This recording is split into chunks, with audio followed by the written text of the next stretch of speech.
When Karens are sentenced to life in prison, Karens get owned. Erica May Butts and Shanida Latrice Cunningham committed an atrocious act that astonished the entire nation in 2011. A 3-year-old child named Serenity Richardson unfortunately died in the care of two 25-year-old South Carolina women. The investigative team discovered that Serenity was severely beaten using both a belt and a plastic coat hanger.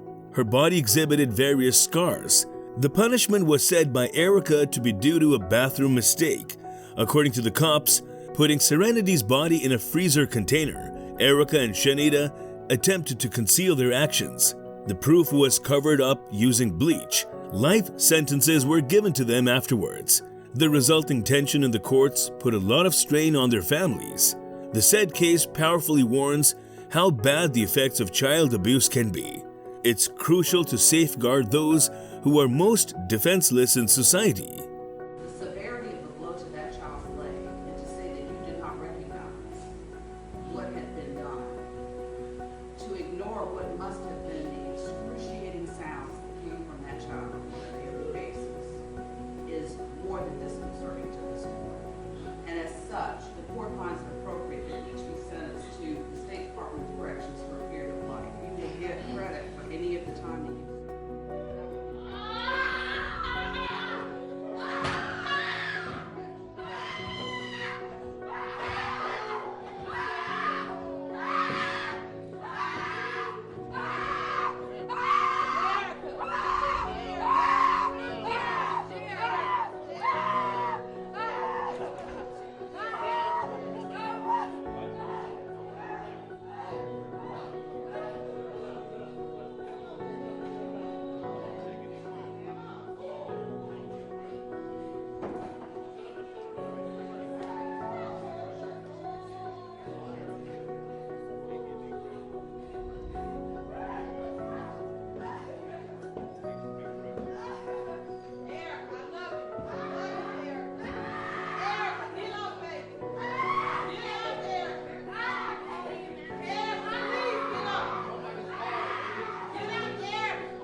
Bad things happened in Anthony Rodriguez's life because of the numerous poor choices he made. After engaging in dangerous actions in Buffalo, New York, he was sentenced to 25 years to life imprisonment. Despite fears about the severity of the term, Anthony's history of poor conduct, starting before adulthood, played a significant role in the court's judgment. The past misconduct of Anthony influenced the decision of the court. Throughout the trial, Anthony appeared composed and did not express any regret. Despite that, when his sentence was declared, he got mad and raised his voice at the judge and attorneys. The situation played out very dramatically. His deeds conveyed the message that he lacked a sense of responsibility for his actions. At last, Anthony's life is an example that warns about the importance of making wise choices. how it would affect other individuals is equally important to ponder over. Or feel good about it? No, that'd be so good. You want to throw me away? Away like Down, that? Mr. Rodriguez, down.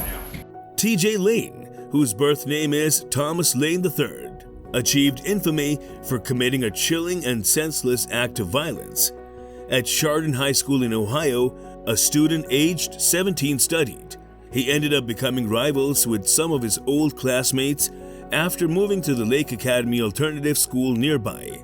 He entered Chardon High School on February 27 and started firing at students in the cafeteria.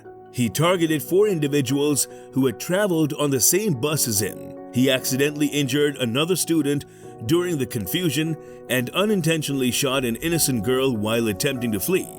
Expelled from school and caught after the fact, the attacker claimed the lives of 3 students and left another 3 seriously hurt during his gun attack. During his court appearance, TJ seemed unaffected by the situation, indicating a troubling lack of guilt. He displayed no regret for his actions. He clearly expressed his anger by disobeying his lawyer's advice and revealing a vest reading "Killer." In the courtroom, all were startled by the action taken. He demonstrated complete indifference towards the seriousness of his crimes through his unpleasant actions and alarming words. The consequence was that TJ was given 3 sequential life sentences with no chance of release. Numerous individuals would state that this sentence is adequate and fitting for his behavior.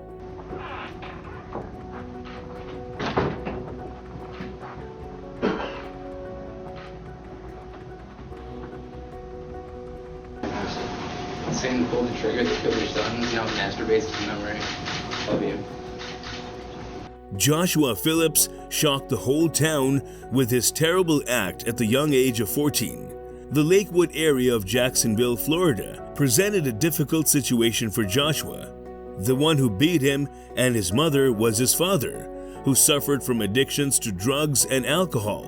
When Joshua moved into the neighborhood, he faced challenges in making friends, but ultimately found one in Maddie Clifton.